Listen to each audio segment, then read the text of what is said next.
পাবলিকে দুঃখ পাইলে খোয়ার জায়গা নাই। আচ্ছা আচ্ছা, আজকে আজকে আইছিল। ও আচ্ছা, তো আমরা কংগ্রেসের এমএলএ জাকারিয়া দাদা আইছিল বলে দিদি তার খবর নিছে। আর আচ্ছা আইসেন নি নিত্যদা একবারও আইসে না। তো দেখেন এটা মানে আপনারা মুখে তারা যে দুঃখ মানে তারা যে কথা হইতো না, দুঃখ তো স্বাভাবিক লাগার কথা। এই দেখেন ড্রেন আর এই যে মানে জল দেখেন তারা এখানে আপাতত সিঁড়ি দিছে, মানে ঘর থেকে যে তারা বাইরে তো এই সুযোগ আসিল না, তারা ড্রেন দিছে। এই যে দেখেন, ওই যে দেখেন এই যে দিদি তারা দিদির মনে কিছু আবেগ আছে। কইন দিদি আপনার মনে কি আবেগ আছে? ফুটপাথ আমরা বারে বারে না করছি যে ফুটপাথটা এরকম উঁচা করিও না, বাড়ির সামনেটা অন্তত নিচে রাখো। আমরা বাড়ি নিচে দিব গিয়া, তারা শুনছেও না, এটা বলে তারা গভর্নমেন্টের অর্ডার করতেও লাগবো, শুনলেও না।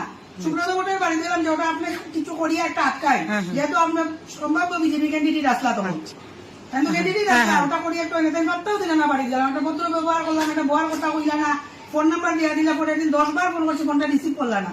আচ্ছা তো তোমার আজকে তো জাকারিয়া আমরা ভোট দিছি না, সত্য কথা বলবো, মিথ্যা কথা বলতে পারি। আমি মানারে ভোট দিছি না, আমি সুব্রতকে ভোট দিছি বিজেপি দেখিয়া, কিন্তু এত ভোট না ভাইয়াও বাড়িতে খবর করিয়া গেছে। তো দেখুন দিদির মনে একটা আবেগ, স্বাভাবিক আবেগ হওয়ার কথা, কারণ তার ঘরে প্রচন্ড জল আসলে আমরা নিজেও ইয়া দেখছি ভিজিট করিয়া যে ঘরে জল, রাস্তা বাসার জল দেখুন। আর এই মানে তারা জলে প্রচন্ড গরম দেখেও ইয়া দেখুন। আমরা করিমগঞ্জের মধ্যে খারে কইতাম রে ভাই, মনের দুঃখ খোয়ার জায়গা নাই। তোমার ছোটখাটো এইগুলা জিনিস দেখুন, খেয়ে করে তো খানি দিতে লাগে না, ছোটখাটো প্রবলেম, ছোটখাটো সমস্যা, একটা বাসার জল বাইরে যেত, একটা ঘরের জল বাইরে যেত। আমার মেয়েটা ডায়ালিসিস লয়, হসপিটালে যাই। আচ্ছা আচ্ছা, আমি হসপিটালে যাই আজকে 1 বছর দিয়ে ধরে। আমরা হসপিটাল 60 তলার উপরে হসপিটাল, 60 তলার উপরে তোমার ডায়ালিসিস সেন্টার। বুড়া 70-80 বছরের মানুষকে ডায়ালিসিস লয়। লিফটটা আজকে 1 বছর ধরে নষ্ট, তারা লিফটটা ঠিক করে না। আগে তো জাকারিয়া গেল, আমিও আসলাম বছরই, জাকারিয়া গেছে গিয়া দেখছে লিফট গুলো গাইছে তোমার কিনা হয় নন ব্র্যান্ডেড লিফট। আচ্ছা লিফট নষ্ট।